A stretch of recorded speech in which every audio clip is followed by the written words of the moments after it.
I mentioned this on Twitter, like, at the beginning of the month, but I'm officially putting it on record on this podcast right now.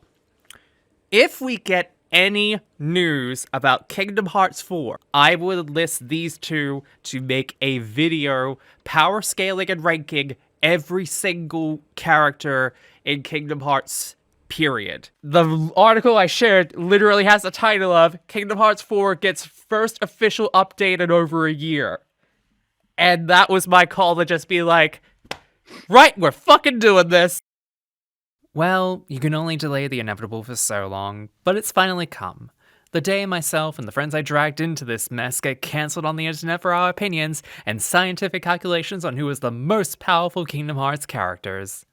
Meh, I was overdue for another cancellation anyway. Sorry, not sorry. Yes, everyone, it's finally time. We are finally making due on our promise, so myself, Jazzy Oliver, and Melissa Rowland are about to do the seemingly impossible task of taking every known weapon wielder in Kingdom Hearts and rank them from least powerful to most powerful through scaling their abilities, strengths, and weaknesses, and what have you.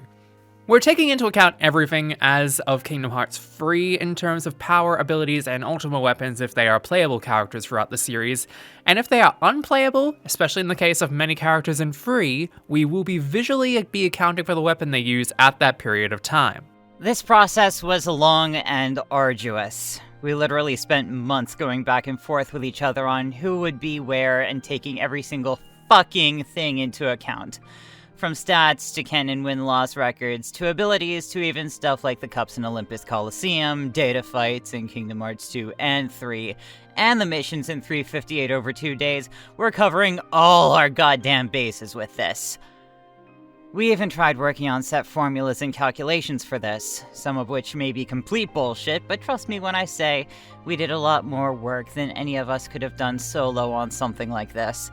But collectively, we managed to put our Kingdom Hearts brain rot to good use to try and make something of it. And before anyone asks, yes, we may have potentially missed a few things as a part of this, and yes, you are free to call us wrong in the comments based upon what we have discussed and brought up in this video. But consider the following before you do. We already spent way too much time getting at each other's throats over this. Please be kind to us and get off our fucking asses. This isn't definitive, given the fact that Kingdom Hearts 4 may invalidate everything we talk about here. So yeah, all good fun. But with all that being said, we have 28 characters in total to rank. Jesus fucking Christ. You're the one who wanted to add Replica Riku and Terranort in here, Chloe. You made this bed for us. You can only blame yourself. I guess with all that being said and accounted for, let's get started with the weakest.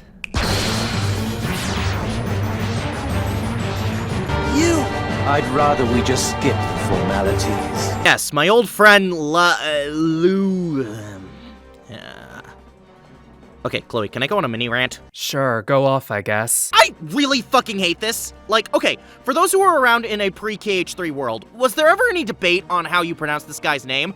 No! We accepted that Luxord was the obvious pronunciation. Easy, right? Well, Nomura hates us, so in KH3, they drop a huge bomb, and his name is actually Luxord. And that wouldn't be so bad if it was a Titus Titus situation where it didn't take that long for there to be a title that says his name out loud. But no, this is over a decade after the character debuted in Kingdom Hearts 2! Why you gotta mess with me like that, Nomura? What a sad state of affairs it is when the guy who can incapacitate you by turning you into a two-dimensional image is the weakest on this list. But goes to show the firepower that we're working with here. Luxord is by no means unthreatening, but he falls into a pit that a few characters can't escape from on this list. That of having abilities that are more disruptive and annoying than outright dangerous. It's only fitting, to be honest, that the arguably most limp of the organization members on both sides of the fence gets dead last amongst all the characters we're looking at throughout this. With his absolutely abysmal stats across the board throughout all iterations, his abilities in fight generally being milquetoast at best, or simply trash to the fact that he will do anything but properly fight you in all iterations, yeah, no surprise the Gambler of Fate is where he is. But to say that he's the weakest off that alone is unfair, so let's break it down proper. In all the missions you're paired with him in 358 over 2 days, it's either collecting emblems or collecting hearts, with the others having you beat down commanders, pink concertos, and a single Nova Shadow. And while their stats may make you think that Luxord is kinda beast based upon that, keep in mind that even as backup in days, his HP is one of the lowest of the organization members, and his accuracy is beyond a joke, and with minimal support options, you'll be doing all the work as Roxas whenever you're on a mission with him. The name pronunciation thing is the most interesting thing about Luxord. Combat-wise, he's always been weak, relying on a time gauge to determine the victor. Also, he uses cards. Cards! Maybe if he was in Chain of Memories, he'd have a chance, but in reality, you can't beat a kid wielding a deadly weapon using Yu-Gi-Oh cards, my dude! Get good!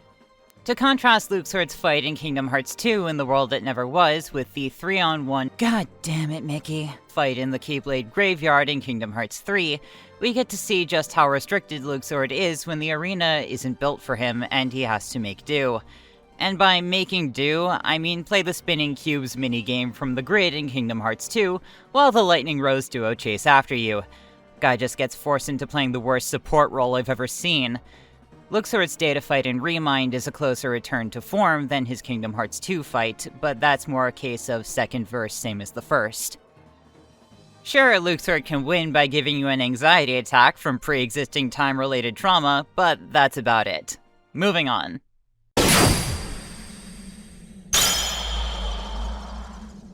How could you? I think that kid's outgrown such a childish toy. If you ask my opinion. Vanitas.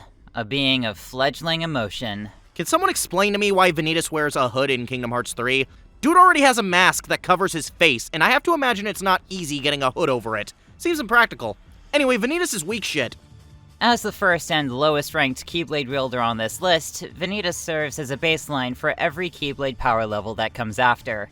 As we go further up the list, you'll notice that Keyblade wielders tend to function on the light-darkness slider, and that axis is where they draw their power from. Vanitas, notably, doesn't draw from either, and instead fights with the raw emotional power of really needing a hug. Yeah, to be frank about Vanitas here, he really doesn't have much going for him. I mean, when you're built up to be the original apprentice of the big bad of the series, and meant to be the physical embodiment of a being known as darkness, and the source of the mooks in Birth by Sleep, and you're this weak? Yes, I do remember the whole I am darkness thing that he says in Kingdom Hearts 3, but Vanitas controls the unversed. He's never had any affinity for the heartless. I don't know what else to say except his win-loss record is abysmal. He gets pounded by all three of the Wayfinder trio at least twice, with 3 times going to Ventus and Aqua through technicalities as one takes place within Ventus's heart, and the other is when Ventus is possessed/fused with Vanitas, which, while it does make him significantly more of a threat, is only temporary, and Ventus still manages to free himself from possession in the end. So that is a 0-8 win-loss ratio in Birth by Sleep alone. And even when he's apparently more powerful as a member of true Organization 13, he still manages to get his butt whipped hard, and has Terranort basically carrying the fight for them until he defects and becomes Terra again. At which point Vanitas is Yeetus for the last time with a 0-10 win-loss ratio. One of the most abysmal of any we'll be getting to look at. I always found his fights annoying in Birth by Sleep because when you landed enough hits on him, he'd freeze and then another one of him would come down to attack. It was annoying and stupid, and I don't find it a particularly interesting mechanic as far as one to spam over and over again. Other than that, I never really found his fights that hard. He goes down easily, and within the story, I don't think he has a single canonical win that didn't come about from him sneak attacking someone. Yeah, sure, his final fight with Aqua puts up a bit of a challenge, but not what you'd expect by someone wielding the Saw X-Blade. And yes, that's what I'm calling it. I could talk about Vanitas' essence as something more like the Primordial Darknesses, but Chloe and Jazzy forbade me from bringing Union Cross into the tier list discussion. As such, fighting with the power of emotion may earn you a Keyblade, but it won't bring you victory with one. What I am is darkness.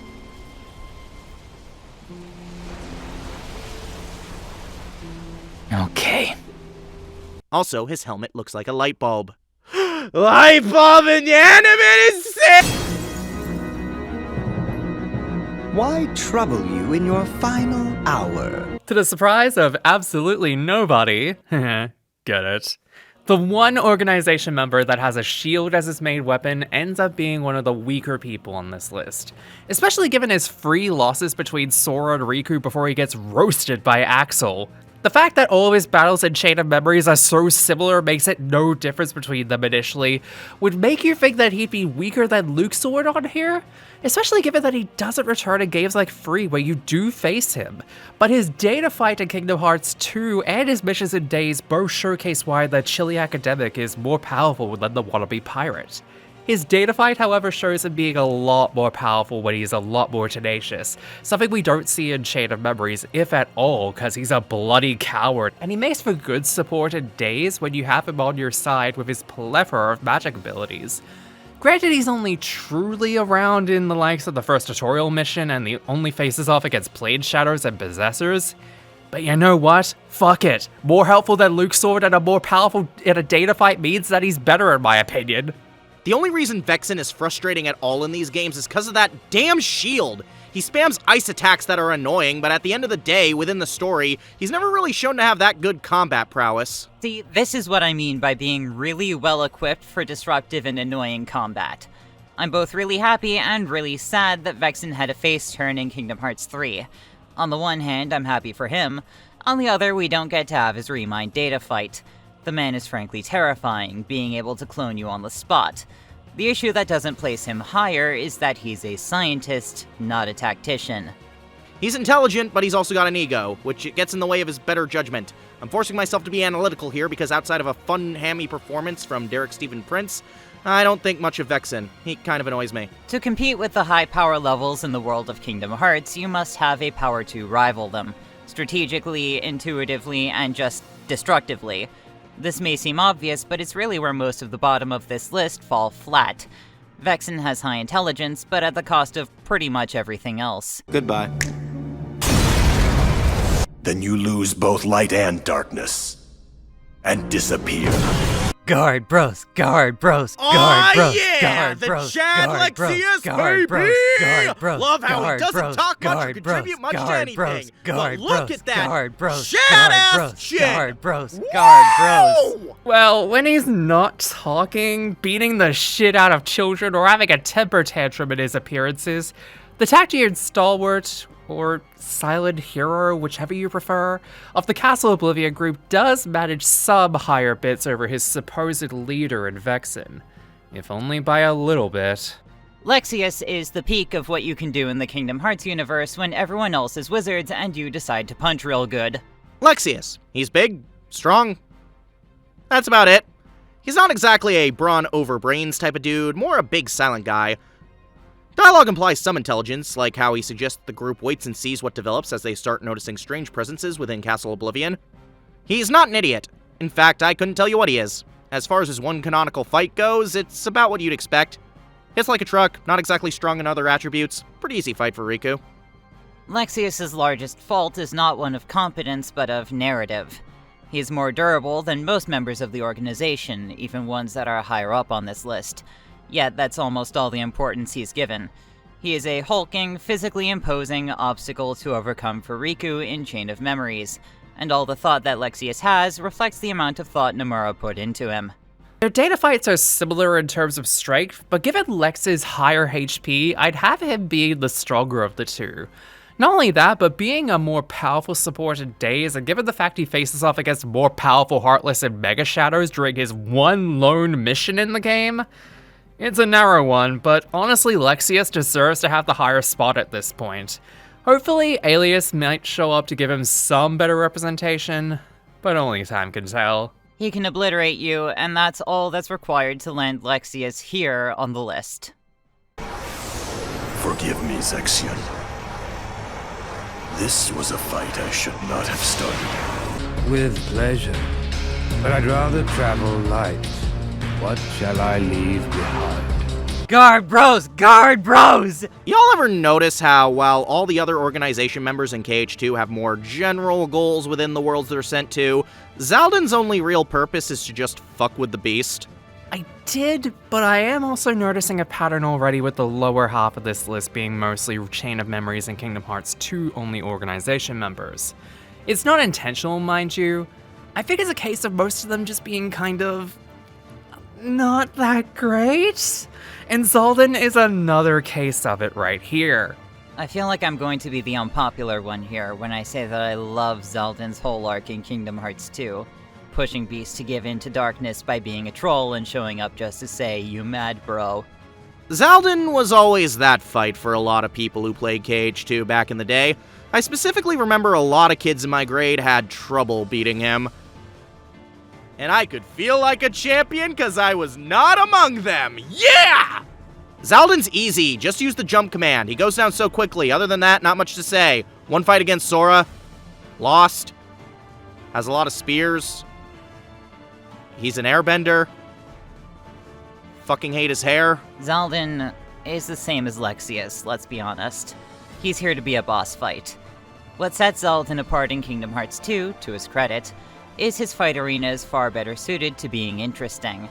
The bridge outside Beast's castle is a narrow space that asks you, have you learned how to get in and escape quickly?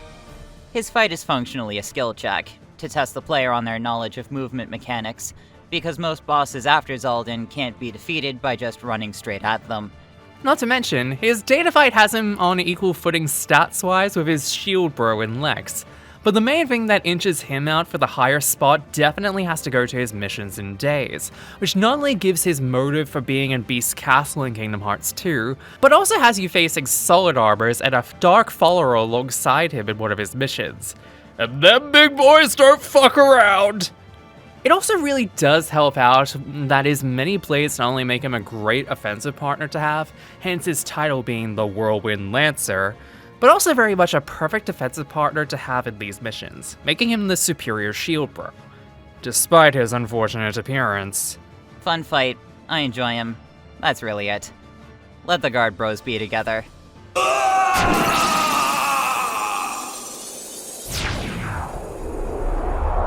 Namine's not the only one who's sick of looking at you. So am I! I kind of regret having to put this guy on here, but it's a perfect comparison piece for a later entry on this list for sure in terms of where he comes from versus where he went in terms of power. Because let's be absolutely clear about something here, Dark Riku is just pre-Chain of Memories Riku in terms of power. Riku Replica is Riku with the Existential Crisis debuff.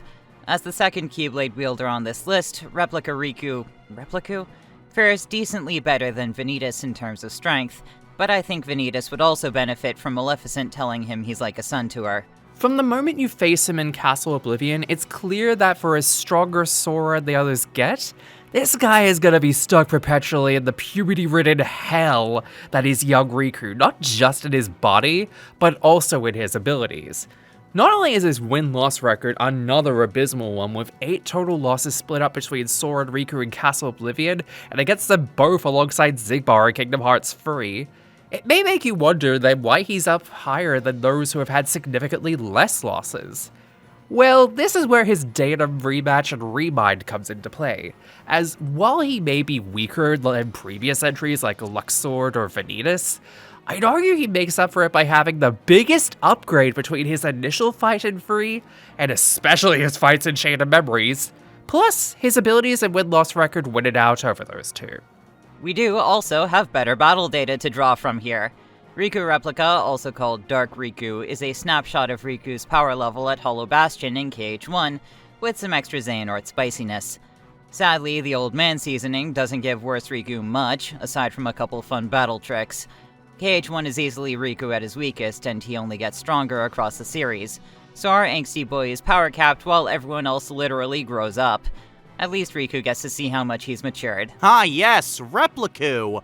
The one fight from Chain of Memories where the devs were like, don't worry, if you didn't like him the first time, we're sure you'll like him the other 5 times you have to fight him! Oh, yeah, you fight this asshole a total of 6 times throughout the whole game, and he never gets harder. I think he gets an additional health bar and a shiny electric hand during a couple phases, but he goes down just as easily. Well, hey, they brought him back in KH3. I'm sure he'll do fine. Oh no. He goes down easily there, too. What is the point of this thing? Good luck. This is absurd. Then I shall make you see that your hopes are nothing but a mere illusion. Why is it all of the Riku-only Castle Oblivion bosses seem to be the weak links in Organization 13? Something to keep in mind because it's unfortunately Zexion next. Yet another non-returner for Kingdom Hearts 3, although he does return as Ienzo to give snarky tech support for Sora, his nobody on the other hand really could do more than just sitting in a dark room all day and playing manipulator to Riku to try and overthrow Marluxia. Yes, I know, cloaked schemer and all, but despite having a cool weapon, it doesn't translate to true power. Zexion is the peak of the annoying and disruptive niche, and good for him. He really looked at Vexen's intelligence and Luxord's human flattening ability and said, yoink. Sadly, having the best of the annoying and disruptive skills is still only that. Annoying and disruptive. I do remember dying once to his KH2 memory fight, but only once because I didn't understand the rules of his Spotlight minigame yet. Something I can also say about Luxord. Not only does he show up for only one tutorial mission in Days, face off against a couple small fry Heartless and then piss off to Castle Oblivion, he doesn't even do that much in terms of being support aside from give you some spells and his book every so often. Hell, even his data rematch is one of the weaker ones. Being outclassed by the likes of previous entries like Vexen and Zaldin is not a good sign. The only saving grace keeping him from being lower is honestly the fact that he only has one loss across the entire series, and even in that one loss, you gotta fight hard to beat him down, which arguably gets doubled down on in said data rematch. Zexion may be weak, but he can sure be a pain to even it out. Here's a funny little fact for you all. Not really haha funny, but are you fucking serious funny? You did not fight Zexion in the original Chain of Memories. He ran away after Riku embraced the darkness, and then Repliku just noped the guy out of existence. Thankfully, the remake added a fight with him, and it's a baby fight for babies. Don't get me wrong, he has some interesting gimmicks, and I'd argue he's one of the better fights in the game. Like, he messes with the card system, and it's kinda cool, and I kinda dig that, and anything to make this game the least bit interesting is fine by me, but he's really no trouble, and the only reason the card system screws you over is because Chain of Memories is awful. So there you go. Zexion is very much the smart one of the Chain of Memories basement crew, and that alone justifies his place here in the ranking. However, we are reaching the peak of what you can do with magic tricks and not powers of the heart, and Zexion does not cross that barrier.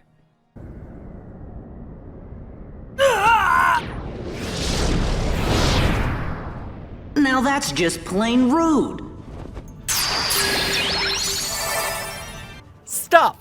Demix time! Boo, you stink! Look, I had to, okay? They acknowledged it in free! But yeah, Demix. Unfortunately, another case of only being fought or used in pre-Kingdom Hearts 3, although the Melodious Nocturne is the last member to have this distinction in his grasp, so thankfully we're gonna have much more updated evidence to use moving forward. That being said, holy shit, does this guy make you think twice about him being such a wuss in battle? 100 musical notes. His ally missions in Days are also surprisingly some of the more heavy hitters, all things considered. As -1 collecting hearts mission, you face off against aerial masters, dual blades, and an entire gauntlet at Olympus Coliseum, including a guard armor and facing Zigbar as well, making it clear that he can hold his own in battle even against some higher ranked members of both organizations. That and his ally abilities in Days make for a perfect defensive partner as well. Those water clones may prove troublesome against them in battle, but they make for perfect backup when on your side. I'm gonna say something kinda controversial here, and credit Demix as the first character on this list whose fight is properly anxiety-inducing. If Zeldin's fight is a skill check for movement and reaction awareness, Demix's is crowd control. Never mind the fact that he moves around a lot as well. Oh man! You want to talk about another fight that kids who played this game back in the day absolutely hated? Demix was absolutely that fight. That fucking fight! The one everyone dreaded and got stuck on, and it's all because of one fucking thing that makes this fight annoying. The time limit. It's bad enough that he doesn't really fight you directly and sends these water clones after you, but you have to kill them all in a time limit, and in the original, it was strict. Hit 15 of these things in 10 seconds? Kiss my goddamn ass, game! But the fight against Demyx himself is easy. None of his attacks are that good or hit very hard. Just kill him before he has the chance to send out water clones again. The character's whole personality is that he sucks at everything. Why does his hair look like David Bowie? What are you trying to say, Nomura? I get the feeling that the reason Demyx got benched in Kingdom Hearts 3 is because we still haven't seen the full extent of his power. But from what we have seen, Demyx does successfully push the boundary of strength without light or darkness shenanigans. I don't know what's in that water, and I'm frankly scared to find out. No way!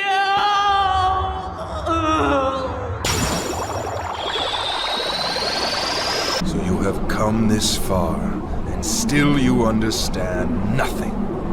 Every light must fade, every heart return to darkness! We had to get to the Nort Boys eventually, and honestly, it only makes sense that the least powerful of them comes down to the very first one we ever face off against.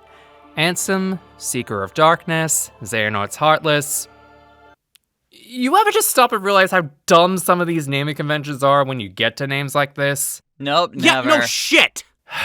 Anyway, between his 3 initial losses to Sora in Kingdom Hearts 1, his 2 losses to Riku spread across Chain of Memories and Dream Drop Distance, and his retreat in the middle of battle in Kingdom Hearts 3, which is later done by Xigbar, and Dark Riku being the weakest of the Nort Boy trio at the Tower of Endings, it's no surprise he is where he is.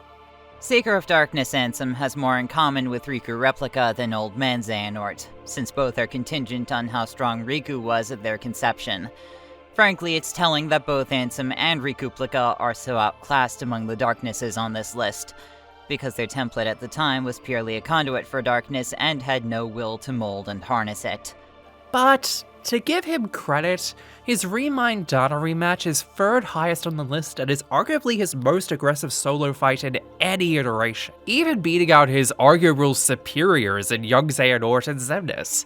So when at his most powerful, he can certainly be no slouch. What makes you wonder if he's holding back because of one particular member of the Guardians of Light always being around in his battles at his weakest?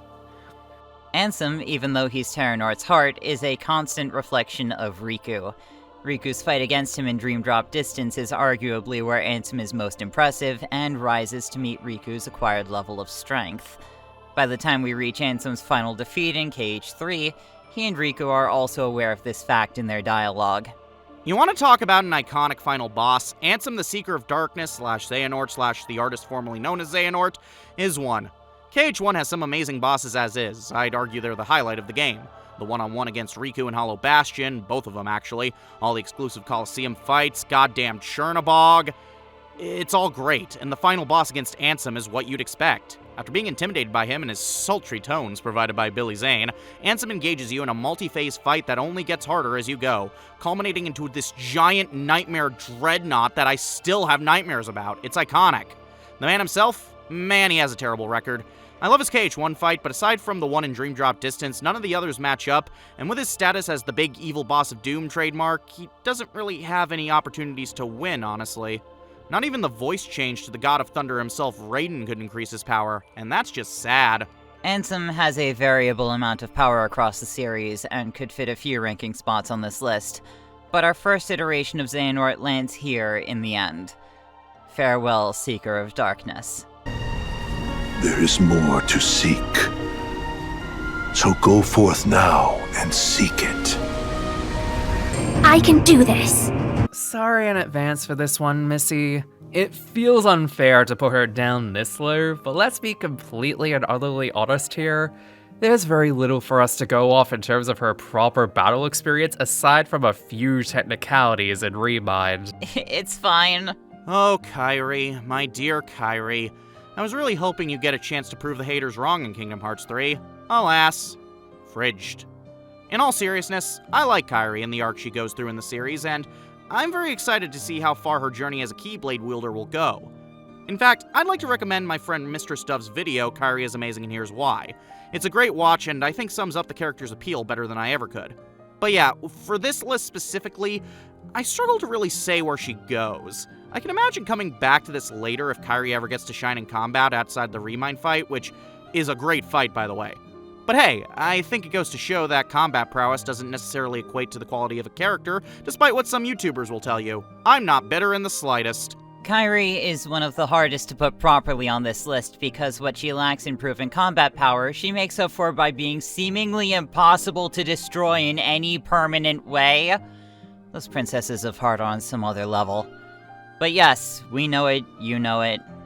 We don't have to pretend that Kairi has a heavy case of damsel in distress, and we can only hope that Melody of Memory is the start of Nomura giving Kairi things to do that don't rely on Sora to save her. Hell, even in that game, Sora possessed her for some reason. Kairi does have a canon victory against Old Man Nort, though, if my Remind playthroughs mean anything. There's room for her to be higher on this list if she gets the screen time to show it. Kairi, you are great! Oh? Okay. Have it your way. More pain for you means more fun for me. Okay, finally we're getting to some of the good members of the Castle Oblivion group. And, believe it or not, the first one to actually be a credible threat in Kingdom Hearts 3. It's everyone's favorite sadomasochist, the savage nymph herself, Larxene! Yep, I think I'll just let you handle this one, I think, Jazzy. Okay, so Larxene is the best. She's quick, she has knives, she shocks people, and personally, outside of a certain red-hot badass, she's my favorite organization member. Sure, her win-loss record is dreadful, but her fights are among the most memorable in a game that I hate the vast majority of the bosses in. And even with that, it doesn't really matter because her data fight in KH2 and her actual fight in KH3 are both great, forcing the player to think quickly as one wrong move could lead to being hit, well, a lot. And there's also a lot of hidden depths to her limited screen time we get with her. There's a lot of implications in the dialogue that paint a tragic picture of this character, showing the possibility that maybe her cold, icy demeanor could be the direct result from this. The last scene she has with Sora in KH3 leaves so many questions, and I just want to know more. I can fix her. God damn it. She'll be nice to me, I'm sure. I forgot what video I was doing for a second. We love Larxene in this house. Let's get the obvious out of the way. She's among the fastest of any member of the organization, even the ones who can teleport, and that's reflected in her boss fights. Add lightning power for the extra reach, and you get less than a second to underestimate her before you face the restart screen. That being said real quick, what kinda brings her down a bit is both her rematches being either middle of the road or in her most recent case only one space above Dark Seeker in terms of stats and difficulty. But she arguably makes up for that by being insanely good as an ally in days. It doesn't surprise me that they only limit her to one learned non-tutorial mission, because god damn is she a beast as an ally. Anybody notice that the organization members who mess with Sora in Chain of Memories are vastly stronger? I think that speaks a lot for the fact that those that ended up coming back as redeemed normal folk again more than anything. No, this isn't the way I won't allow. Now, if we're talking Castle Oblivion members I feel this way about... Soon the emptiness will shatter your heart, here in this world of nothingness. Why, hello, Gender Awakening! I promise not to be biased. Oh, you liar! Only a little bit, then. Marluxia is, to the surprise of nobody, as the true leader of the efforts in Castle Oblivion to be the most powerful of the bunch both inside the castle and outside of it in their return in Kingdom Hearts 3. In terms of raw ability and power, the fact that you have to get through 3 different forms in order to take out the graceful assassin initially is a feat of strength in of itself. And while it's a shame they don't have it returning with them in Kingdom Hearts 3, they're absolutely no slouching in the combat department, both tagging with previous entry Larxene and Luxord against King Mickey and Sora in their data fight against Sora and Remind, with Marley being one of the harder hitters as they are higher in HP compared to their subordinate in Larxene. Ah yes, the leader of Castle Oblivion himself, and Xemnas certainly picked a good organization member to entrust this awful, awful castle to. Marluxia rocks, honestly. I have a soft spot for anyone who brings a scythe into battle. Can you tell that I like Ruby? And oh boy, does he know how to wield it, boasting some very difficult encounters that are honestly the most fun in a game I otherwise hate. I know, I gave Chain of Memories a compliment. Be still your hearts. What do you mean, just don't get hit? Marluxia is a being of gimmicks. card games, Doom counters, Reaper nobodies in Kingdom Hearts 3 that spend half their animations invulnerable to physical attacks. The main difference, though, is that they can still cleave your heart from your body without the tricks. Marluxia represents pretty much the pinnacle of anyone on this list who doesn't draw on darkness or light. No, Xemnas doesn't count. When a nobody has the capability to be a more dangerous version of the Ansem Stage 2 Guardian Onslaught from Kingdom Hearts 1, you know, the one that hijacks your command list, you know we're playing with power now. I'd say their strongest appearance is, in terms of sheer danger, the data battles of Kingdom Hearts 2 and 3. But also, he has a really good absent silhouette fight, some really good data fights, and an actually great fight in Kingdom Hearts 3, which has a real combat system unlike this game! Granted, his win-loss record ain't great, but the power on display is something to behold. Also, he uses flowers. I think that's neat. Unfortunately, I can't say their appearance in Kingdom Hearts 3's Keyblade War is super difficult, though. Probably to balance fighting them and Larxene at the same time. Gotta have some breathing space to play LucasArts card games, I guess.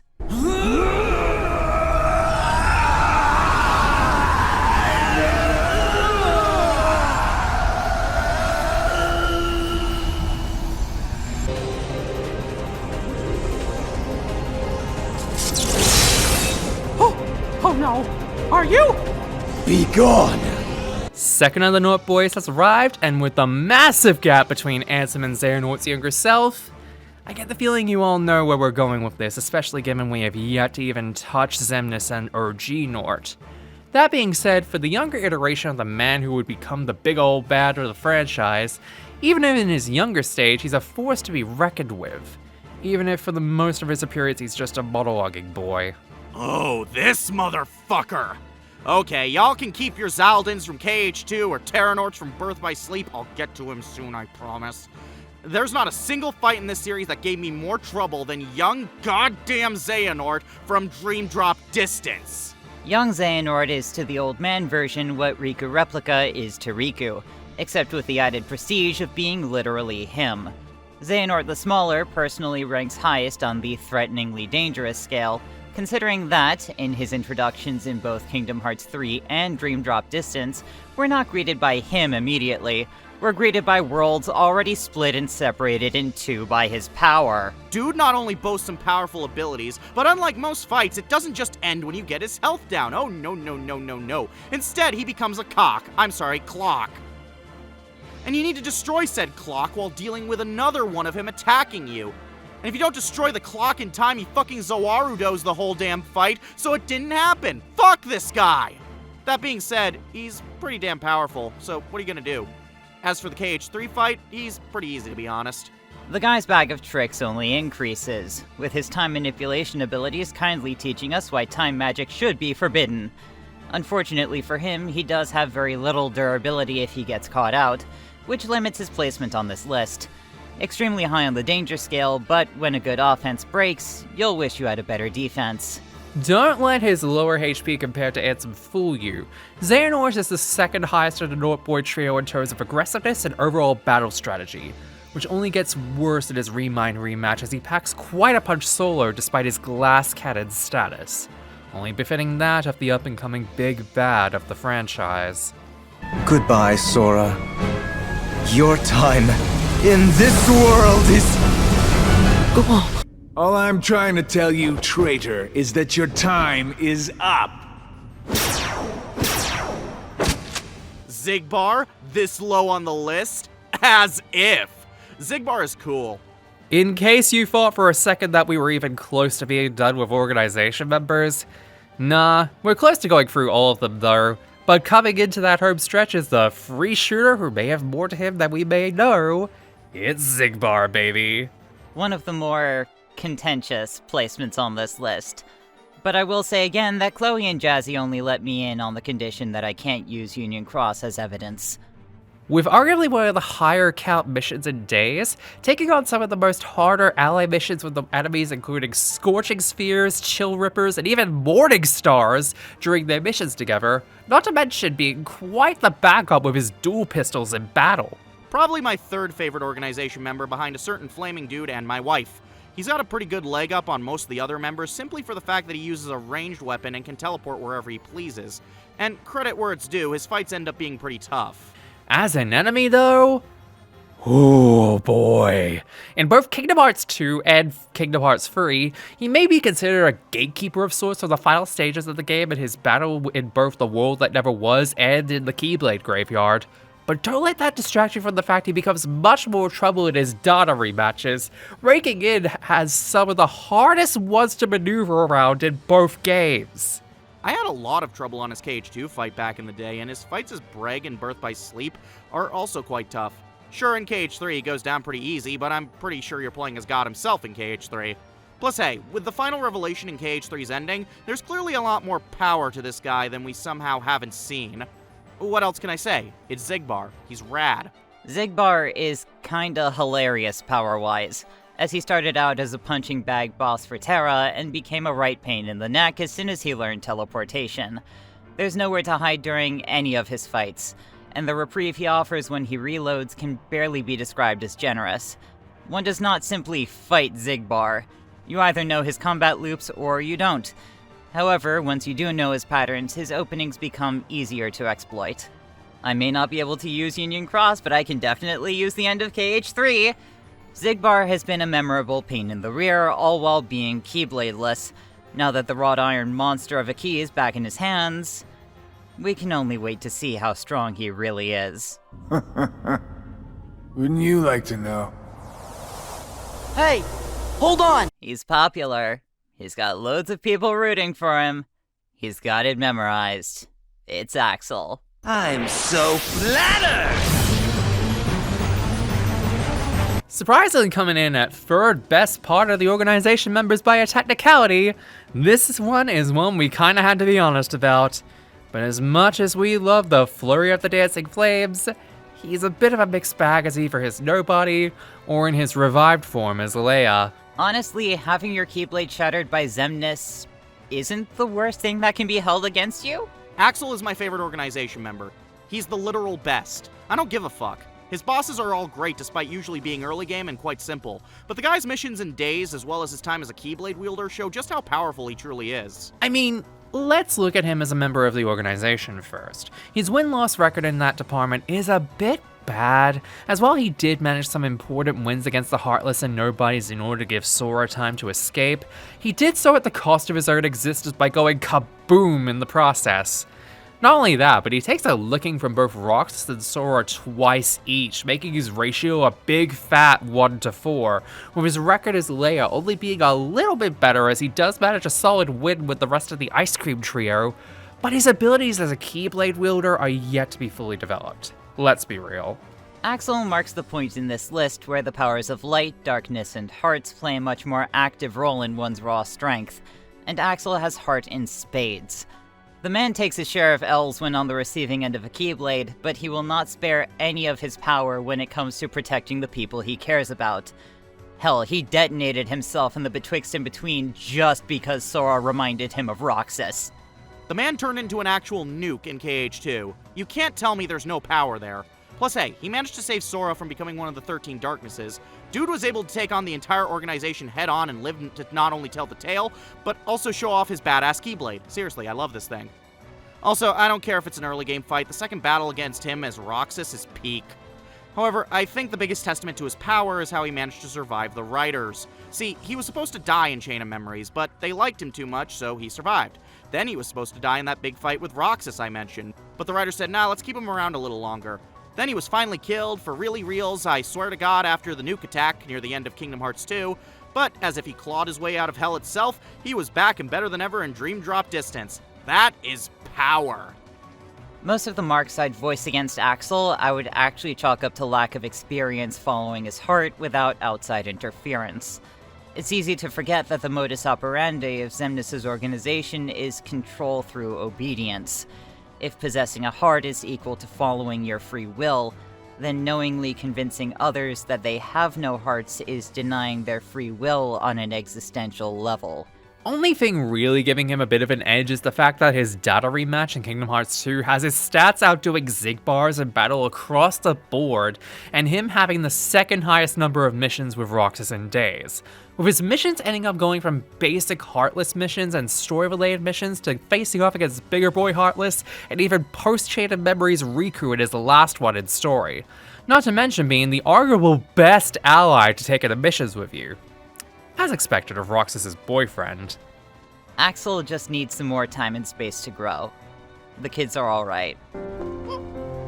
Guess I should have brought some ice cream.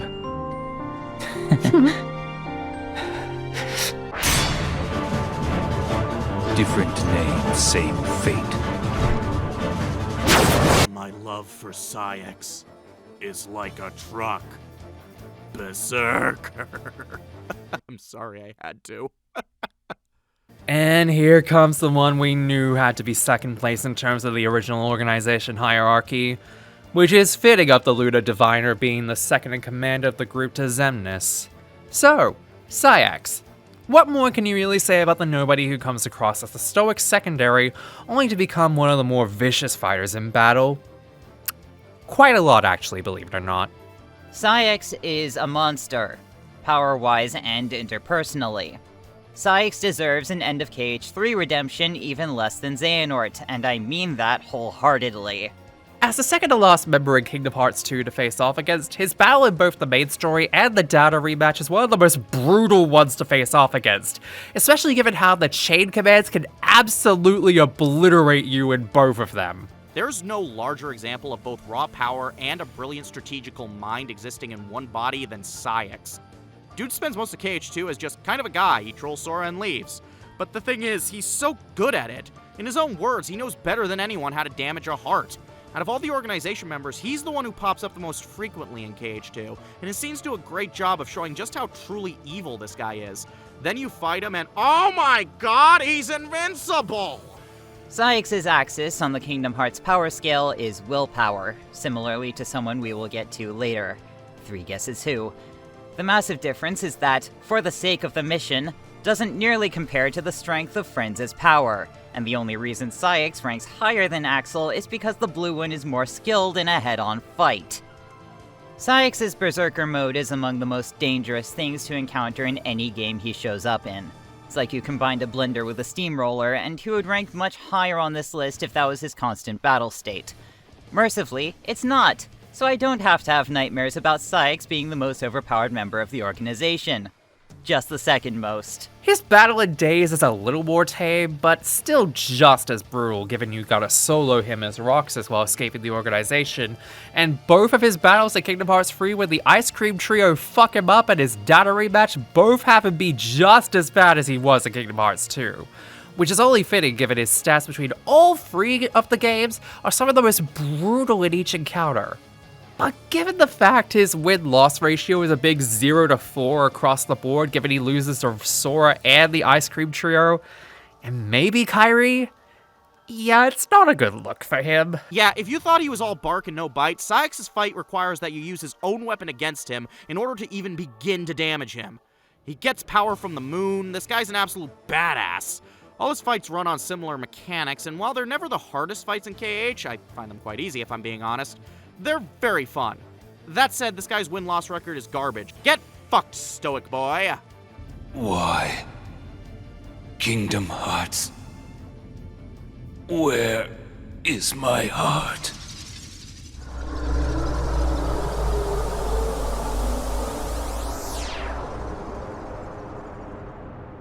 My friends are my power, and I'm theirs! We did it, everybody. It's almost all Keyblade Wielders from here. Ventus is an interesting part of the Wayfinder trio because rather than going to each world to figure out what those silly little unversed are up to, he's just there to make friends, and from that I say Ventus is baby and I will protect him at all cost. First in the Wayfinder trio to enter this list, and sadly for the baby of the group, he's kind of not exactly all that great in combat. I mean, when your wins mainly consist of beating up your weaker duplicate and yeeting him multiple times in the story, it's all kinda downhill from there. Comparatively to the likes of Aqua and Terra, his skills as a Keyblade wielder are much, very much unrefined, and it shows in both his combat and battle as much as it does in how he's shown to be very impulsive when you don't control him, eventually leading him to getting frozen and taken over by Vanitas. Despite the fact that he clearly doesn't match up to his two fellow Keyblade Masters, Master and Terra, Ventus is plenty capable on his own. Ventus is an interesting case, because on the one hand, he's the first of what I'd call classically trained Keyblade wielders, and on the other hand, the kid had his heart partially removed. What we get as the result is proper Keyblade power and skills, with half the power of heart to use it. Believe it or not, we're still behind the curve of average Keyblade powers. That isn't to say, however, that he's bad.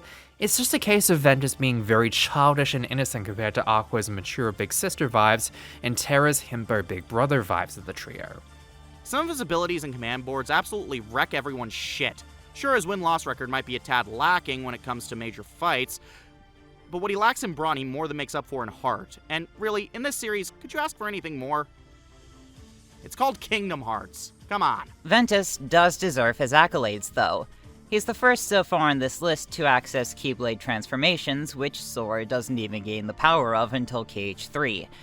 Ventus also possesses the openness to take others into his heart, as we see with his connection to Sora, and is a heavily underrated power in the KH universe. I think there's something to be said for characters in Kingdom Hearts who are comparatively weak when NPCs, and have a much higher power ceiling when guided by the player. Almost as if player control is itself a connection of hearts. I do want to give Ventus some credibility, given the fact that he can hold his own in battle, and his potential is apparently vital to the creation of the Keyblade, to the point where the same potential power is later passed down to Sora once he ceases to properly exist at the end of birth by sleep. Meaning the baby does have some ability, just unable to tap into it for the greater good of all.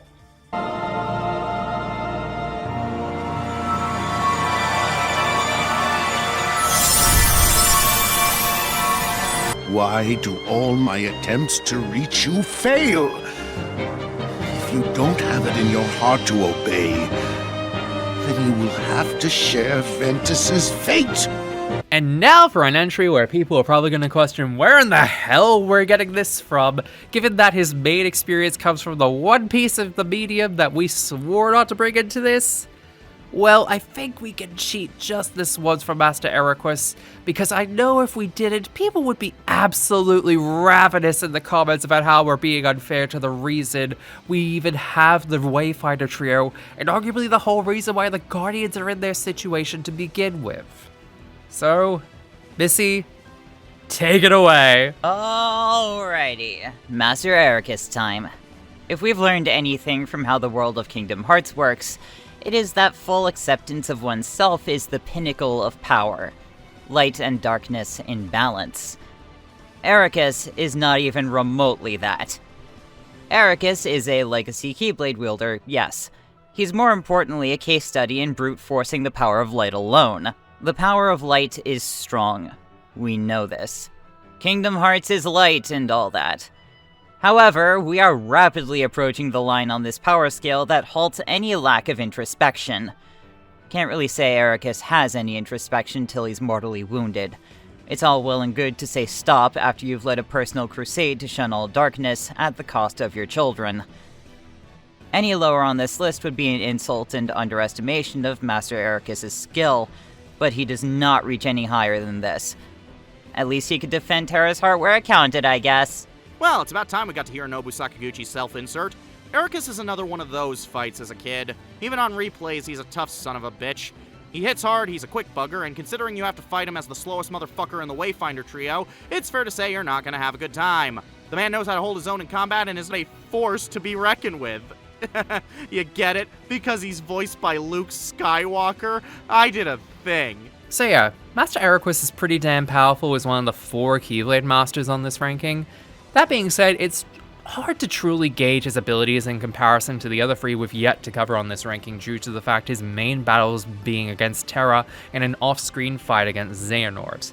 However, if the fight against his armor and Birth by Sleep's final mix is any indication, holy shit, Prime Ericus would have been a beast to face off against, and arguably would have had the potential of being one of the most dopest people to fight against. Also, I keep hearing his name is Square spelt backwards, but that's not what it is. If you spell his name backwards, it's Sukare. What in the world is a Sukure? Sounds like an energy drink. This joke is stupid.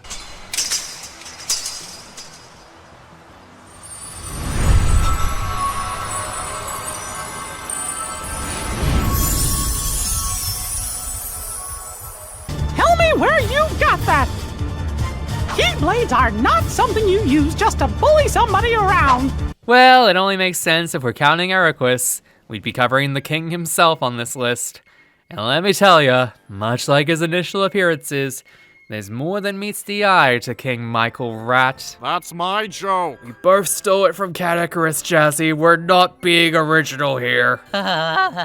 This is so ridiculous. The king is hilarious in terms of Kingdom Hearts continuity, because he is, I seem to remember, a Keyblade master.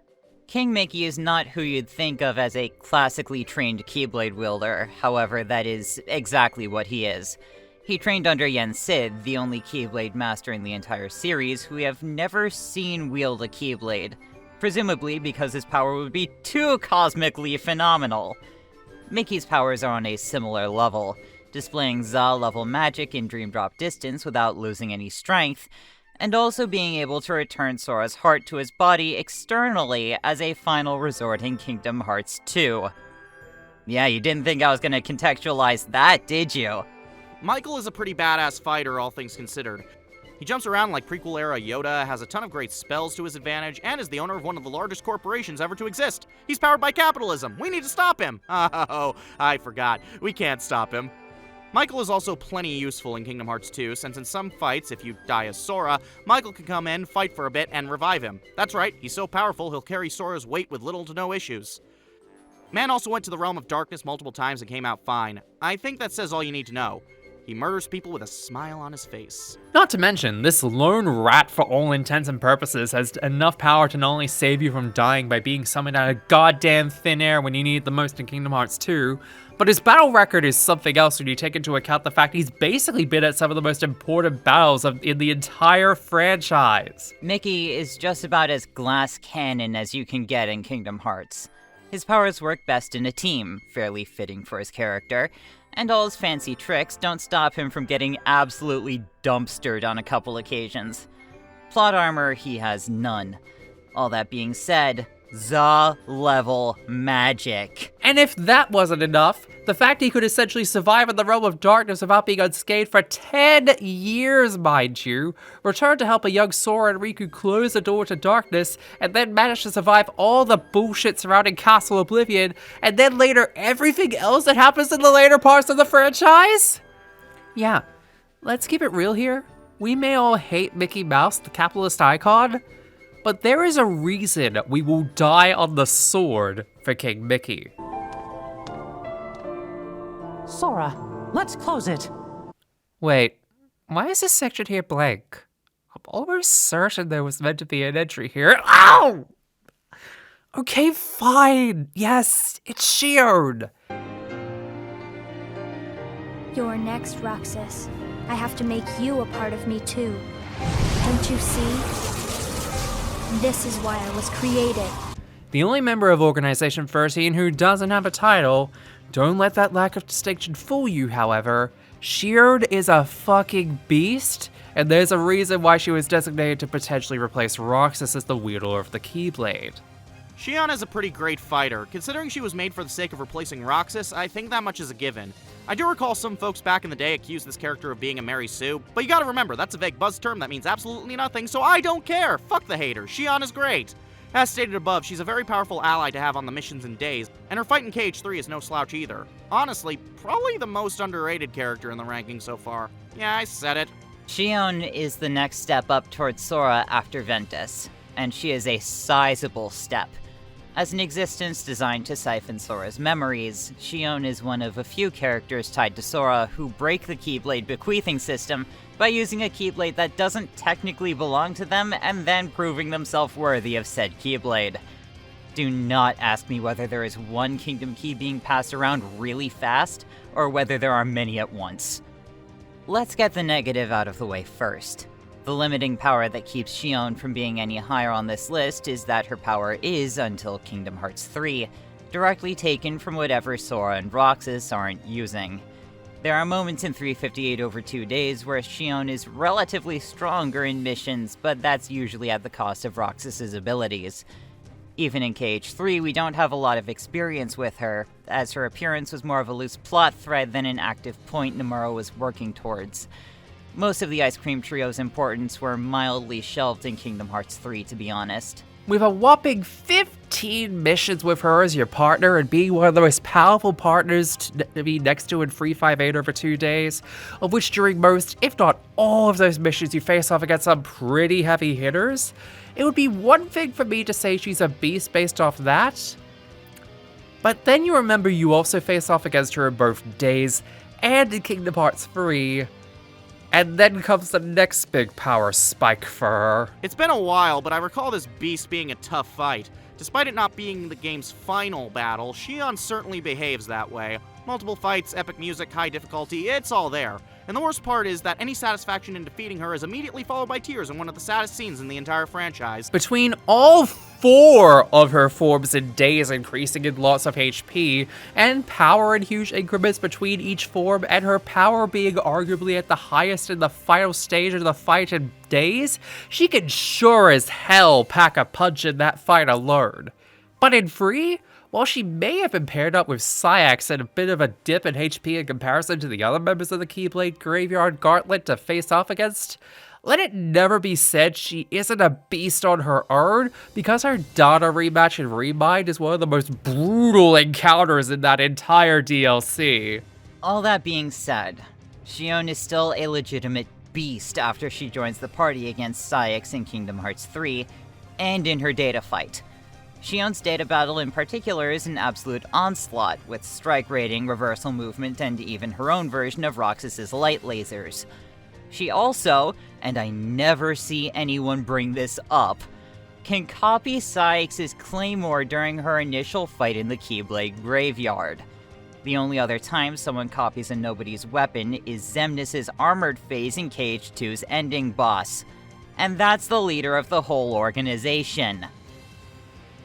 Can you tell that Xion is my favorite character in Kingdom Hearts? Gee, I couldn't tell at all. Must be saddening to see her just barely inch into the top 10. I belong with Sora. And now I am going back to be with him. You will pay, Xehanort. Was my master? No. My father, Ericus, not enough for you? Leave my friends alone! Oh boy, it's the Himbo and the Wayfinder trio! And unfortunately for Terra, he's seriously got a lot of things that keep him from being anywhere further than to the top compared to the remainder of this list. Terra is an absolute unit in combat and would easily be the best one to play as if he wasn't stiff on the controls. Regardless, the man hits like a truck. Berserker! When it comes to raw power, Terra's got plenty. It's too bad he doesn't have much of a brain to help. Remember how I mentioned willpower back with Saïx? Yeah, you all knew I was talking about Terra. The sensitive brick wall of a guy does not get nearly enough credit for everything he did. Even bequeathing a Keyblade to Riku. I stand by that he made a good choice. Let's get the positives out of the way first. He's an absolute Hulk in battle, could easily give Lexaeus a run for his money in the beefcake department, and honestly, if it weren't for the fact that he accidentally tapped into using the darkness during his Mark of Mastery exam, could arguably be a master alongside Aqua given his expertise. But his inherent nature of being the Anakin of the Kingdom Hearts cast unfortunately leads to his emotions getting the better of him once he fails that Mark of Mastery, and leads him to making some critical errors along the way, one of which costs him his very existence until he manages to find a way out finally in Kingdom Hearts 3. Even if you've never played Birth by Sleep, I'm sure you're familiar with the phrase, "God damn it, Terra." And I can't say that isn't well-deserved. Yes, I get it. He's supposed to be the character who falls to darkness by the end, and thus he does things that are certainly darkness-worthy. But I feel like it's less an intentional choice and more like incompetence most times. Every instance of him going, "I won't do the bad thing again," should be followed by studio audience laughter, because almost always he will immediately do the stupid thing again in the next world. He dumb. That said, when he needs to fight, the guy absolutely delivers. He may not have been granted the rank of master, but he almost got there, and good for him. Terra's biggest weakness is also his biggest strength in Birth by Sleep. His, strength. The guy is highly mission-driven and will run in a straight line towards whatever you point him at. The major flaw in this power is that Master Ericus was never much for productive moral guidance, allowing Xehanort to manipulate the brain cell. I cannot overstate how terrifying Terra's power is, however, when he's focused. Terra's lingering will is canonically separate from his heart, since that was already captive as the Guardian Heartless. Therefore, lingering will doesn't use the light-darkness slider for its power, just the drive to do whatever it takes to punt an old man with a Keyblade. You're here. I heard you too, Ven. You found me, just like you promised. This heart belongs again to darkness. All worlds begin in darkness, and also end. As unfortunate as it is to put Terra's possessed form above his own primary form, it's an unfortunate truth that once you strip away all the things that make Terra who he is as a person, and make him strictly a power-hungry bastard in a brash young man's body, does he manage to become the more powerful entity of the two. Terranort, in a refreshing change of pace, did get a tangible power boost with the addition of Xehanort. Okay, refreshing might not be the right word. My only guess as to why Terranort is just that much more powerful is because he's a more diluted old man Xehanort as opposed to a juiced up on darkness Terra. Unfortunately, his win-loss record in this form is effectively worse than his previous versions. But let's not let that distract us from the fact that Terranort's raw power in every iteration you face him in makes him one of the more brutal opponents in the Nort Boys. Alrighty, mini rant time. Fuck Terra's fight against Terranort. Easily one of the most idiotically designed fights in any Kingdom Hearts game, and I never look forward to replaying it. Most of the fights in Birth by Sleep are pretty great, but this one comes in and reminds you why we can't have nice things. Why is Terra suddenly very nimble when Xehanort possesses him? Why doesn't the final boss have to deal with the same drawbacks as we had when we were playing as him? I hate this so much and nothing about it makes any narrative or mechanical sense to me. It's garbage. Garbage. All that is to say, yeah, I guess Terranort is a high-ranking power character, but he only got there by cheating.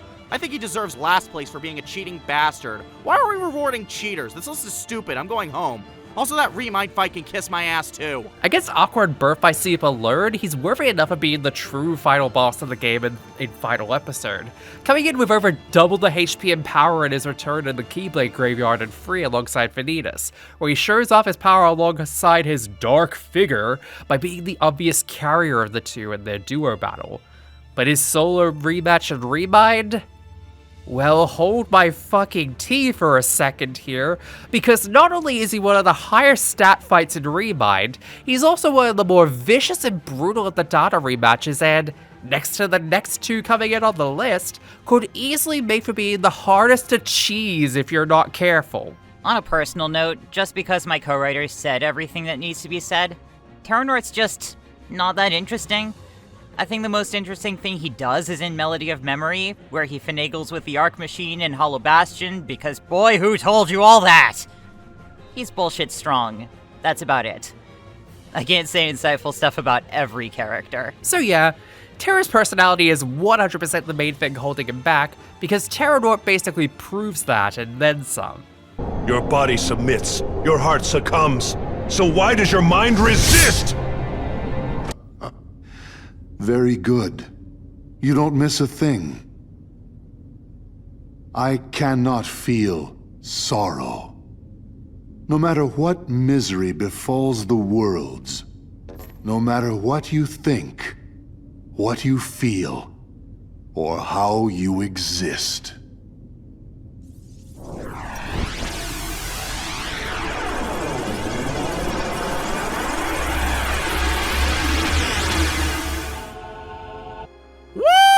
Man sex, baby! And yes, I'm going to call him that for the entirety of this section. I apologize for nothing. As the second to best version of the Norts, it's only fitting that the nobody of the big bad of the franchise would be placed up so high on this list. But let that not be the only reason why the man with arguably the most abused name for comedic purposes is where he is. Alrighty, take all that stuff I said about you need lighter darkness to have high strength in Kingdom Hearts and throw it out the window, cause it's Xehanort again. Man-Sex technically makes his debut as an optional fight in KH1, where he will murder you. He is noticeably less powerful in later games, but his final fight in Kingdom Hearts 2 is a larger-than-life epic battle that shows why he is the Sex. Multiple phases, hits like a truck, this Sex is rough. In terms of being the superior of the in-between of the original Organization 13, the fact that even in his base form, he's an absolute beast in both his first encounter in Kingdom Hearts 1 as a nerd, and his initial stage in the first round of Kingdom Hearts 2 would be enough. But then you gotta talk about the other two stages of the battle, which, well, you remember what I said about Marluxia's armored forms in their part of the list? Well, take that kind of logic and apply it tenfold because, oh my fucking god! And then there's his final form, which uses beam sabers and command prompts galore that arguably makes up for the lack of much improvement in the stats department, but I'd say makes for one of the coolest final boss rushes in the franchise. His fight in Dream Drop Distance is pretty tough too, honestly, but his KH3 fight with the Nort Trio is very easy. So yeah, he kind of fluctuates in power depending on the games he's in, but when he's good, Man-Sex is good. Only thing really holding him back here is his future fights, particularly his downgraded fights in Dream Drop, and being only the middle best with the Nort Boy trio in 3. But as being the second most brutal of the data fights in Remind, I feel that makes up for it, and then some. Xemnas definitely got the better deal in the Keyblade divorce. Ansem turns into a huge flesh heartless ship as his final fight. Xemnas turns the world that never was into a fucking dragon and flies around on his throne like the king he is. And he still has a laser dome ready for you after that. Let me put it this way.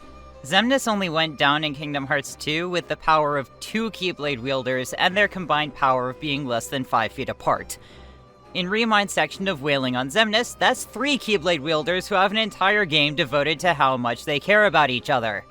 Consider this a prelude to the one power in Kingdom Hearts that beats light and darkness, and it's the only thing that fittingly beats the man with no heart. Disclaimer, I'm a gay, Man-Sex does nothing for him. Really? It must take incredible strength. Now, the Keyblade War will finally reach its conclusion. Yep, entering the top 5 of this ranking, it's the ending of our three-peat of the Nort Boys, with the original Nort himself, Master Xehanort. He's the big bad of the series, he's voiced by 3 sci-fi icons, and he actually has a body count. Quite frankly, I'd be disappointed if he didn't make it high on this list. As they say, the old man's spice must flow. I can only hope that the secret reports in Kingdom Hearts 4 are by Master Xehanort, because that man did some of the most rigorous, if unethical, research on how light and darkness work in the entire series. It's no surprise that the big bad of the entire franchise would have had to make it to at least the top 5 of this list. But let's not have that be the only reason why he is here, because hot damn, despite his age and his appearance, there is a lot of power hiding within him. Xehanort is a gifted strategist who, in his own words, plans for every eventuality. Even if you think you foiled his plan, no you didn't. You just stopped plan A, you've got a bunch more to deal with. This level of foresight and planning that would make even Jigsaw blush is what makes Xehanort truly dangerous.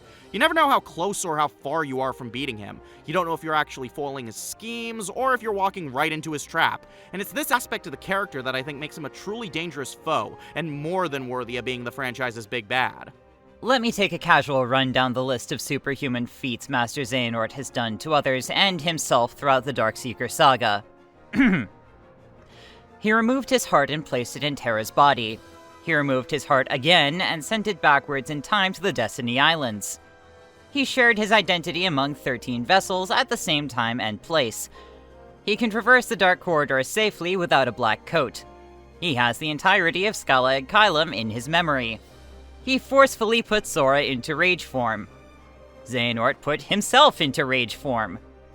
Oh yeah, he's the only character so far who has summoned the heart-shaped moon. Even in his first true encounter in Birth by Sleep against Terra, he basically made it clear that despite having to rely on his past and Splinter counterparts to enact his plans, he could certainly hold his own in combat, especially given that this fight is what causes Terra to fall into Terra Norse for several years. This is made even more apparent when he returns for Kingdom Hearts 3, where not only is he shown to be arguably even more brutal in his armored form in Scala and Column, which, by the by, is one of the most brutal encounters in that game's final gauntlet, and I will not hear any arguments against it, which makes it a perfect showing for how brutal Master Nort can be. But not only that, when you eventually face off against him with the Keyblade, it's not only worthy of being the final battle of the game, but very much worthy of being the final battle of the entire Dark Seeker Saga, because holy shit does he hold nothing back, even in his defeat. And if that wasn't enough, let's talk about his Remind battle. With arguably the highest stats of every Dada rematch in that DLC, and his attack patterns being more vicious compared to his original battle, let's make no mistake, Xehanort at his most powerful could mop the fucking floor with the entire Guardians of Light if he could. Really, the biggest weakness Xehanort has to deal with, one the man himself admits, is his age. But even then, he's still a powerful foe that provides some insanely memorable fights, particularly at the end of Kingdom Hearts 3, where he has the big Saw X-Blade to wield. However, I'd argue that Xehanort's biggest strength isn't necessarily in the physical. Also, this is just a headcanon, but I totally believe that the only reason he's bald is because he knows that Remy from Ratatouille could totally use his hair to control him and win. Fuck the rest of this list, Remy is the most powerful Kingdom Hearts character. Ready, my friend? Yes.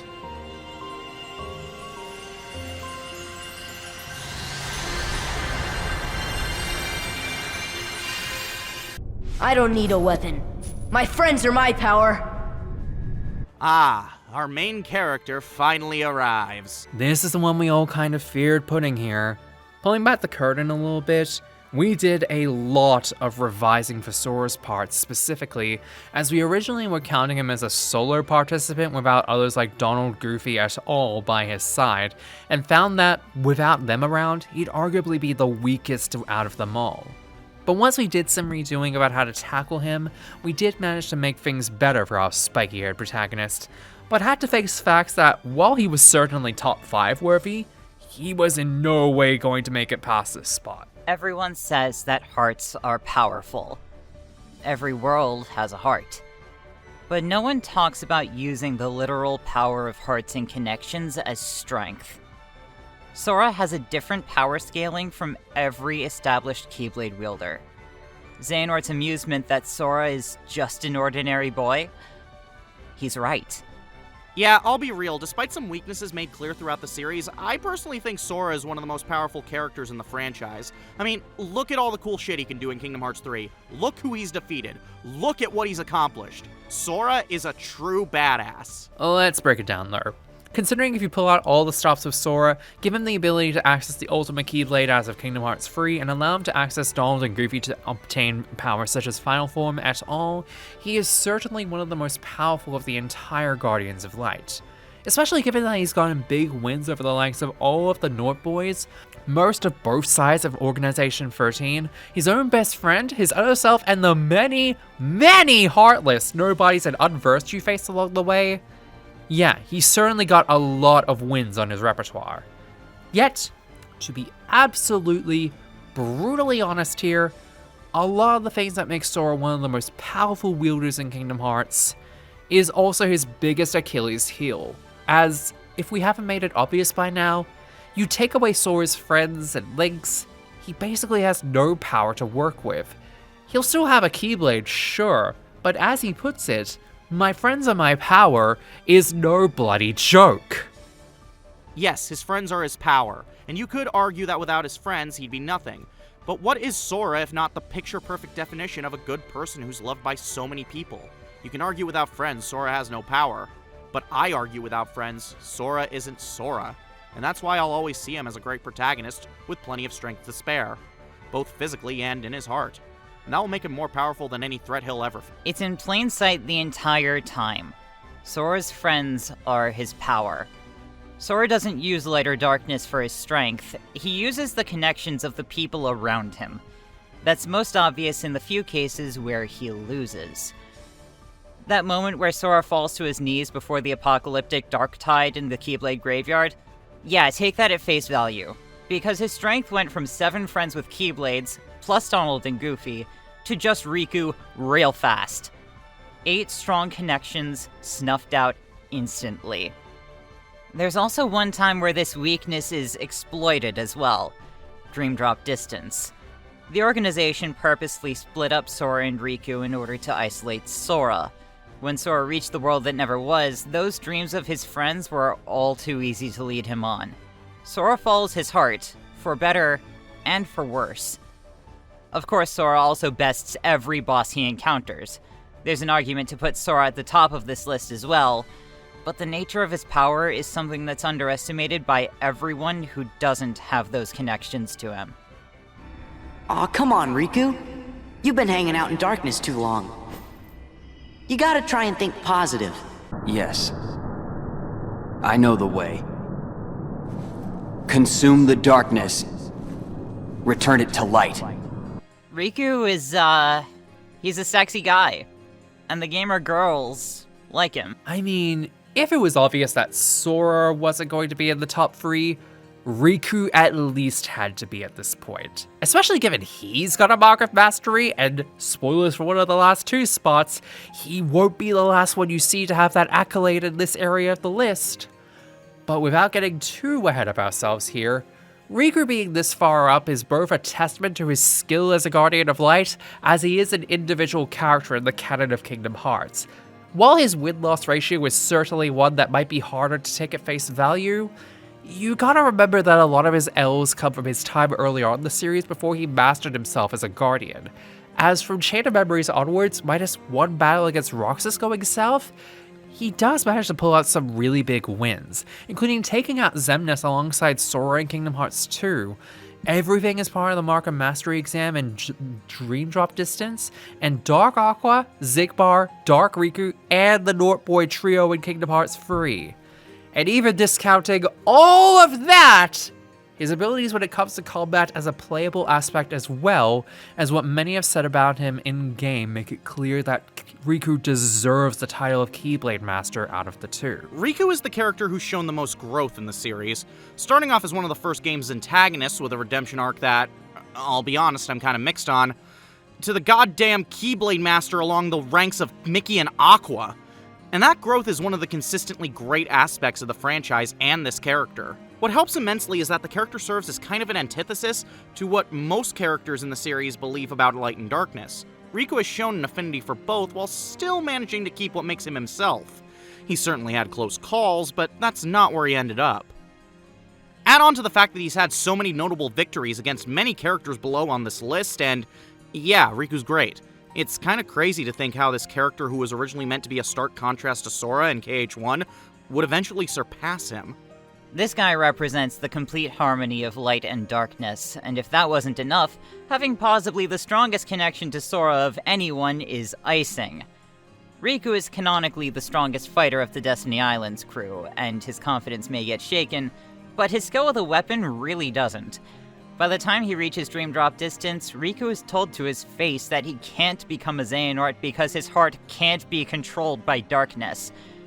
This may be relevant in the next arc of the series. I've come around on Riku trading his cool dragon wing of a Keyblade for a big ol' hunk of steel that looks like it could unlock my car. He's walked the way to the dawn, and he doesn't need that Keyblade anymore to guide him.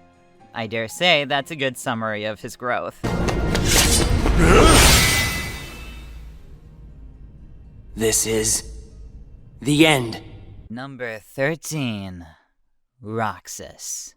There was one last thing I needed in order for me to be whole again. A connection. Sora helped me find my way back here. To my friends. Well, nice of us to put my son in second place. Don't want to make it too obvious I'm bribing the judges here. Is it criminal to put the nobody of someone above their original? Perhaps. But in all honesty, Roxas tops Sora in almost every goddamn department and then some, that it kind of only makes sense that he's second highest on this list, among many other things here. If Sora is described as a blank slate who builds connections from nothing, then Roxas was the actual blank slate and he's even stronger for it. Is that mean to say? I mean it in the best way. Our boy exceeds light and darkness out the gate, proving himself with the Keyblade faster than Sora did, and then grows a heart of his own. Roxas is great. His entire character is one surrounded by tragedy. A person who isn't meant to be. Someone who's told his entire existence is meaningless and completely subservient to one deemed more worthy. There's lots of layers to Roxas' overall character, and when you consider all he's gone through and how he's managed to push through it all, I don't think there's any justification in placing him lower on this ranking. Hell, despite losing in a fight against Sora in KH2, he came dangerously close to winning, arguably one of the closest calls in the series. I mean, let's run down the Key of Destiny's accolades real quick here. He's taken on every known Heartless, including a lot of the big boys in his time as a member of the organization, faced off against Dusks and whatnot in his time in Twilight Town, and among his solo battles in his career, his highlights include beating down Sheeran at the end of Days, delivering a smackdown to Riku in the world that never was during his escape from the organization, beating down Axel as he was trying to escape Twilight Town's collapse.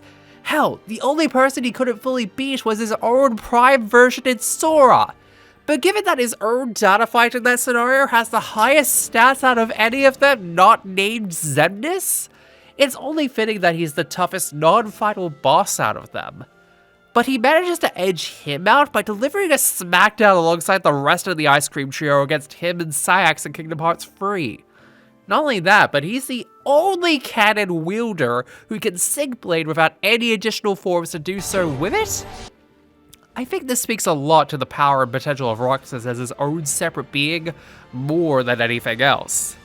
Roxas is probably the least connected to a somebody that a nobody can be. Hell, Sora took in Roxas' hurt in Dream Drop Distance and folded. Roxas had the powers of a Keyblade wielder, and then was forged in pain and strife in an organization that was held together by bubblegum and clothespins. In a way, Roxas is a more complete person than Sora. And then we add to that a heaping scoop of the power of memories and hearts. Roxas isn't a conduit for pathways like Sora, but his two Keyblades definitely accept him as their master. I have a whole theory on the mechanics of Keyblade ownership and bequeathing, but that's for another time. Suffice to say, Roxas is the strongest non-traditional Keyblade wielder. But as if a reflection on the character's life itself, at the end of the day, Sora comes out on top. In a cruel way, this justifies the view of Roxas as an inferior being. Despite that, he keeps on going and eventually becomes his own person, proving naysayers wrong. Roxas is himself. In the face of a world that sees him as nobody, he proves himself a somebody. And in the eyes of a queer trans femme who lives a life where it feels like I too am expected to justify my own existence, there's a lot I relate to and find strength in when it comes to Roxas. Hard to believe this is all coming from the same person who did a man-sex joke a few entries ago, huh? You're lucky.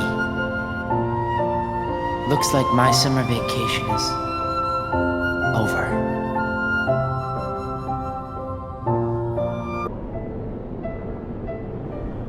That's enough. I can't keep on wishing for the past. She inherited the Master Defender! Let's keep it real here. All biases at this panel aside, there was absolutely nobody else that deserved to be at the top of this list other than Aqua. Roxas did come extremely close to that based on his accolades and potential alone, but in every step of her journey, Aqua most definitely has proven herself to not only be the strongest Keyblade master, but arguably strongest Keyblade wielder, period. Aqua is just amazing, alright? She ascended to the rank of Master where others have failed, and has had many notable victories over major baddies in the Kingdom Hearts franchise, all while dealing with the never-ending trauma that is, let's be real, the entirety of Birth by Sleep. I've shown before that I like considering both strength of heart as well as physical strength when analyzing these characters for this video. Aqua is pretty much god tier on both ends. She's fought many harsh battles and survived many harsher situations. She's had to explore the realm of darkness for like a decade before finally getting out, and she managed to do so without getting corrupted by darkness until Ansem decided to be a dick. Still, surviving that long is incredible, and not only did she manage to get out, but proved to be a great fighter in the Keyblade War, and is now training Kairi. Girl power duo, let's fucking go! The fact that Aqua made it out of the realm of darkness with only PTSD is a fucking testament to how strong this woman is. And to be honest, I think harboring resentment that no one came to retrieve you for 10 years, god damn it, Mickey, is a perfect rational response. With the recent exit of Master Xehanort and Master Ericus, Master Aqua is the master who succeeds their position. Her magic capabilities are bar none. The Land of Departure itself recognizes her authority, and really what she needs is a freaking break. Not to mention, she is the only person so far who isn't directly tied to Sora, who has shown some power of connecting hearts, which, see Sora's section, is the most powerful force in Kingdom Hearts. The arguable glue that has held the Wayfinder trio together not only managed to be the only Keyblade master of their specific trio, but in all honesty was the reason why both Ventus and Terra were eventually able to find their way out of their doomed narratives and eventually be reunited as a pseudo-family again in Kingdom Hearts 3. And she did that by not only beating the shit out of Vanitas and Terranort, but spending literal decades within the realm of darkness and not being corrupted by the literal hordes of darkness that live within it, and only managed to be corrupted by goddamn Ansem pulling a Discord on Fluttershy, in essence cheating, to get her to turn into Anti-Aqua. Let that be a testament to the willpower of the original blue hair and pronouns in the Kingdom Hearts lore. Oh, also, if it wasn't for Aqua, Kairi would have actually died in KH1, so that's a pretty great connection. Hell, Kingdom Hearts 1 wouldn't have played out as it did if Aqua hadn't given Kairi the protection to draw her arc to the Destiny Islands, nor if she hadn't given Sora the plot-bending magic to save Riku if he were to fall to darkness. That was Aqua. Riku's Keyblade wouldn't have jumped to Sora if it wasn't for Aqua establishing that contingency. This also means that Keyblade Masters can manipulate possession of Keyblades that don't belong to them, and that's a thing that exists, I guess! Not much else to say. Aqua is the best Keyblade wielder. She could decimate every previous entry on this list in a fight with no issue. Terra? Is it you? Yeah. You never stop lighting my way back. Also, if I put a beanie over her head, she'd look like Chloe Price. And that's a funny joke because Chloe is also the person who put this video together. Bookend, baby! I love Kingdom Hearts so much. And I love you fucking dorks so fucking much.